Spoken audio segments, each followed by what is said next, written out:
Assalamualaikum teman-teman. Apa kabarnya hari ini? Mudah-mudahan kita semua sehat walafiat dalam lindungan Allah Subhanahu wa Ta'ala. Amin ya Rabbal Alamin. Oke teman-teman, baik, bertemu lagi dengan Miss Ima pada pembelajaran tematik. Kali ini kita akan mempelajari tematik 4D, berbagai pekerjaan, subtema 2, pekerjaan di sekitarku, pembelajaran 3 dan 4. Tujuan pembelajaran 1. Peserta didik mampu mengidentifikasi perbedaan pekerjaan yang menghasilkan barang dengan pekerjaan yang menghasilkan jasa dengan benar. 2. Peserta didik mampu mendeskripsikan lambang sila kedua dan sikap-sikap yang mencerminkan sila kedua Pancasila dengan tepat. 3. Peserta didik mampu menjelaskan aturan penulisan huruf kapital dengan benar. 4. Peserta didik mampu menyebutkan dan mendeskripsikan jenis-jenis kegiatan ekonomi dengan tepat. 5. Peserta didik mampu mengumpulkan informasi tentang kegiatan ekonomi di sekitar dengan tepat. 6. Peserta didik mampu mengidentifikasi sikap-sikap sesuai dengan sila kedua Pancasila dengan benar. Sumber daya alam dimanfaatkan untuk meningkatkan kesejahteraan manusia, tidak hanya yang ada di daratan saja, tetapi juga yang di laut. Contohnya berbagai jenis ikan yang diambil di laut untuk dikonsumsi manusia. Berbagai pekerjaan terlibat dalam proses pengambilan ikan di laut hingga dapat kita nikmati. Nah, para nelayan berlayar mencari ikan pada malam hari. Pagi hari mereka kembali ke darat dengan membawa ikan hasil tangkapan. Nah, ikan tersebut kemudian dijual ke tempat pelelangan ikan dan akan dibeli oleh tengkulak. Para tengkulak ikan kemudian menjual ikan-ikan tersebut ke pasar tradisional dan modern.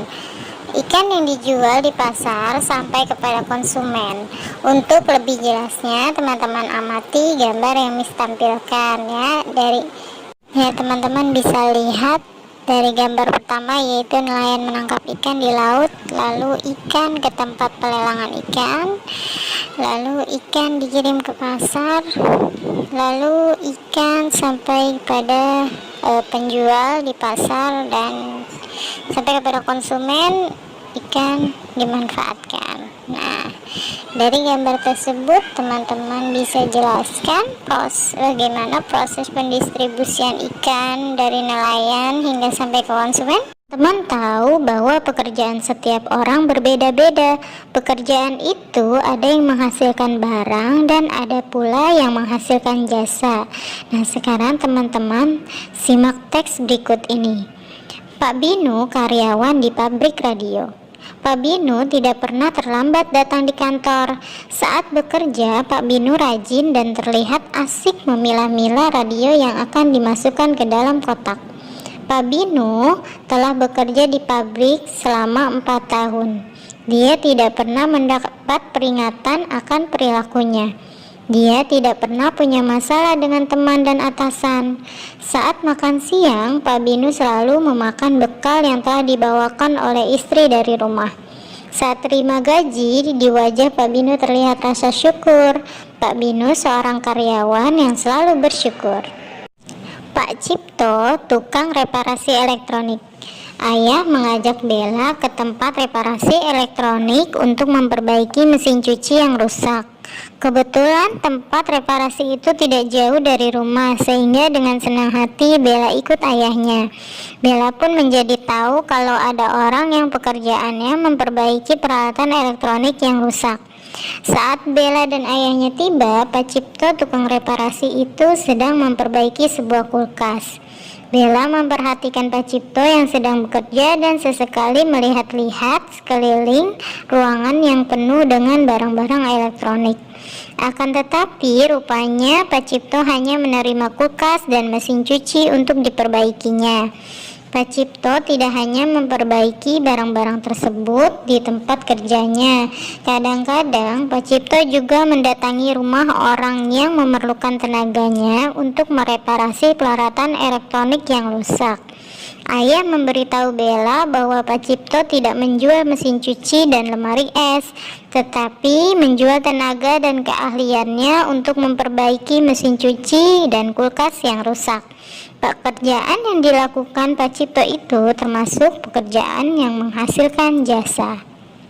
Teman-teman, sila kedua Pancasila dilambangkan dengan rantai. Rantai tersebut terdiri atas mata rantai yang berbentuk segi empat dan lingkaran yang saling terkait membentuk lingkaran. Mata rantai segi empat melambangkan laki-laki, sedangkan mata rantai lingkaran melambangkan perempuan. Mata rantai yang saling berkait melambangkan bahwa setiap manusia saling membutuhkan satu sama lain dan harus bersatu sehingga menjadi kuat, seperti rantai. Sila kedua Pancasila yang berbunyi kemanusiaan yang adil dan beradab memiliki makna bahwa kita sebagai manusia pada hakikatnya sama, setara, dan sejajar. Contohnya, sikap yang mencerminkan sila kedua Pancasila diantaranya adalah 1. Mengakui persamaan derajat, hak, dan kewajiban asasi manusia tanpa membedakan. Yang kedua, mengakui dan memperlakukan manusia sesuai dengan harkat dan martabatnya sebagai makhluk Tuhan yang Maha Esa. Yang ketiga, melambangkan sikap saling mencintai sesama manusia. Yang keempat, tidak semena-mena terhadap orang lain. Yang kelima, melambangkan sikap saling tenggang rasa dan tepat selera. Sekarang kita akan mempelajari penulisan huruf kapital pada berbagai nama. Di antaranya ada nama untuk geografi, nama tahun, bulan, hari raya, peristiwa, atau nama suku bangsa, bahasa. Nah, mari kita simak berikut ini. 1. Huruf kapital digunakan pada huruf pertama nama geografi atau wilayah. Contohnya, Pulau Bali. Nama Pulau Bali merupakan nama wilayah atau nama geografi, maka huruf awal pulau menggunakan huruf kapital atau huruf besar, yaitu P, dan Bali huruf awalan B menggunakan huruf besar atau huruf kapital. Jadi, Pulau Bali huruf awalan P dan B menggunakan huruf kapital. Contoh yang lainnya yaitu teman-teman bisa lihat ada kata Selat Sunda, Bukit Barisan, Desa Sukamaju, Sungai Asahan, Laut Jawa, Sulawesi Selatan, Pegunungan Himalaya, dan Kota Jakarta. Yang kedua, huruf kapital digunakan pada huruf pertama nama tahun, bulan, hari raya, dan peristiwa. Contohnya, tahun Hijriah. Kata tahun tidak menggunakan awalan huruf kapital, sedangkan kata Hijriah, kata huruf awal menggunakan huruf kapital atau huruf besar.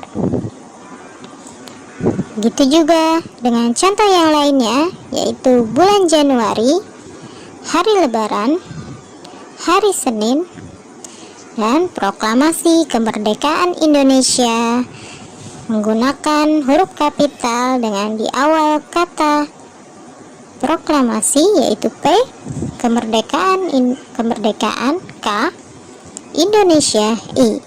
Karena proklamasi kemerdekaan Indonesia merupakan nama peristiwa, sehingga kalau ditambahkan depan peristiwa tetap menggunakan huruf kecil. Selanjutnya, nomor 3, yaitu huruf kapital digunakan pada huruf pertama nama bangsa, suku, dan bahasa. Contohnya, bangsa Indonesia. Kata bangsa tidak menggunakan awalan huruf kapital. Sedangkan kata Indonesia menggunakan huruf kapital karena merupakan nama bangsa dengan awalan huruf I, maka huruf I menggunakan huruf kapital. Begitu juga dengan contoh lainnya, yaitu suku Minang, bahasa Jawa. Huruf kapital tidak digunakan apabila nama bangsa, suku, dan nama bahasa dipakai sebagai bentuk dasar kata keturunan seperti pengindonesiaan dan kejawa-jawaan. Coba teman-teman perhatikan benda-benda yang ada di sekitar rumah teman-teman. Nah, benda-benda tersebut terbuat dari bahan-bahan tertentu yang terdapat di alam. Mungkin saja benda-benda itu terbuat dari tumbuhan, barang tambang, tanah, atau batu-batuan. Nah, benda-benda tersebut melalui serangkaian kegiatan ekonomi hingga akhirnya sampai di rumah kita. Nah, tahukah teman-teman masih ingat dengan kegiatan ekonomi yang telah kita pelajari sebelumnya, yaitu meliputi 3 proses diantaranya kegiatan produksi, distribusi, dan konsumsi. Apa itu produksi? Produksi adalah kegiatan menghasilkan barang atau jasa untuk memenuhi kebutuhan. Selanjutnya distribusi. Distribusi adalah kegiatan menyalurkan barang hasil produksi.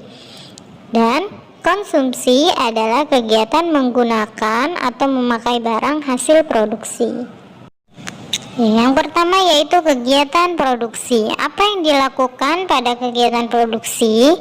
Pada kegiatan produksi, barang mentah diolah menjadi barang yang bermanfaat. Barang yang telah diolah mempunyai nilai tambah sehingga harganya lebih tinggi. Pengolahan barang dapat melalui 1 tahap, 2 tahap, atau beberapa tahap. Contohnya seorang tukang jahit yang bekerja menjahit pakaian. Ia bekerja dan menghasilkan beragam pakaian seperti baju dan celana. Artinya tukang jahit melakukan kegiatan produksi dan tukang jahit tersebut disebut produsen. Tukang kayu juga melakukan kegiatan produksi dengan cara membuat kursi. Bahannya bisa berasal dari bambu, kayu, atau rotan. Nah, pengrajin kursi itu juga disebut produsen atau pelaku produksi. Selanjutnya kegiatan distribusi. Nah, setelah melalui proses produksi, barang jadi hasil produksi dikirim ke berbagai tempat, misalnya melalui warung, toko, pasar, atau para pedagang. Nah, kegiatan ini disebut distribusi. Pihak yang menyalurkan barang dari produsen kepada orang yang membutuhkan disebut distributor. Kegiatan distribusi bertujuan untuk menyebarluaskan hasil produksi, menjaga kelangsungan hidup kegiatan produksi, dan mengembangkan kegiatan produksi. Contoh kegiatan distribusi adalah pengusaha yang memproduksi pakaian kemudian mengirimkan pakaian ke toko-toko untuk dijual. Nah, selanjutnya yang ketiga yaitu kegiatan konsumsi. Setelah diproduksi, barang-barang kemudian didistribusikan kepada konsumen. Pada kegiatan konsumsi inilah barang-barang dipakai atau dihabiskan. Pihak yang mengkonsumsi barang-barang untuk dipakai atau dihabiskan disebut konsumen. Contoh kegiatan konsumsi yang bisa dilakukan oleh masyarakat adalah membeli dan memanfaatkan barang berupa makanan dan pakaian, serta membeli dan menggunakan kendaraan untuk transportasi. Jadi, barang-barang yang setiap hari kamu gunakan, ada yang membuat dan ada yang menyalurkan. Tahukah teman-teman, mengolok-olok orang lain tidak sesuai dengan sila kedua Pancasila, yaitu kemanusiaan yang adil dan beradab. Seperti yang sudah dijelaskan sebelumnya, sila kedua dilambangkan dengan rantai yang membentuk ikatan yang kuat. Demikian juga masyarakat Indonesia harus saling bersatu padu seperti rantai tersebut dalam mencapai tujuan bersama. Bangsa Indonesia meyakini bahwa Tuhan menciptakan semua manusia sama. Tidak ada perbedaan antar sesama manusia dalam menjunjung tinggi nilai kemanusiaan yang adil dan beradab. Selain tidak mengolok-olok orang lain, nah berikut ini ada beberapa sikap yang sesuai dengan sila kemanusiaan yang adil dan beradab. Yang pertama, tidak membeda-bedakan manusia berdasarkan suku, agama, warna kulit, dan tingkat ekonomi maupun tingkat pendidikan. Nah, yang kedua, gemar melakukan kegiatan kemanusiaan, misalnya membantu korban bencana alam. Yang ketiga yaitu berani membela kebenaran dan keadilan, misalnya teman-teman selalu berkata jujur. Selanjutnya, tidak berperilaku kasar terhadap adik, kakak, dan teman. Salah satu sikap yang mencerminkan sila kedua Pancasila adalah tidak membeda-bedakan manusia berdasarkan tingkat ekonominya. Nah, teman-teman, yuk mari kita simak kisah teladan Ibu Tati. Ibu Tati, seorang guru dan kepala sekolah di tempat belajar pendidikan anak usia dini dan taman kanak-kanak. Sebelum menjadi guru dan kepala sekolah, Ibu Tati hanyalah seorang ibu rumah tangga. Ibu Tati sangat prihatin dengan kondisi yang terjadi di sekitar tempat tinggalnya. Anak-anak warga di sekitar tempat tinggalnya memiliki keterbatasan untuk mendapatkan akses pendidikan usia dini. Masih sangat banyak warga di sekitarnya yang tidak mampu menyekolahkan anak-anaknya. Hal ini terutama perilaku pada warga berprofesi informal seperti buruh cuci baju, tukang ojek, pemulung, atau pembantu rumah tangga.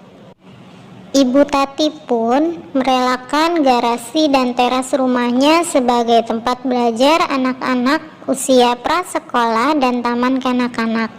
Dia lalu mengajukan proposal bantuan ke sejumlah instansi atau perusahaan. Berkat usahanya yang gigih, akhirnya beberapa perusahaan memberi bantuan dana. Dengan dana itu, Ibu Tati bisa mendirikan sekolah dan taman bermain 2 lantai di tanah miliknya yang kemudian dinamai Rumah Sri Kandi. Dalam perkembangannya, para ibu yang menunggu anak mereka belajar pun diberi pelatihan dan keterampilan seperti memasak, pembuatan prakarya bahan ajar, kursus desain, dan menjahit hingga keterampilan menguntungkan lainnya. Para pemuda diberi kesempatan pelatihan pembengkelan sepeda motor.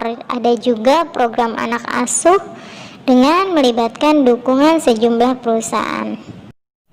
Teman-teman, berikut adalah arti kata-kata yang terdapat dalam kisah teladan Ibu Tati. Silakan disimak berikut ini.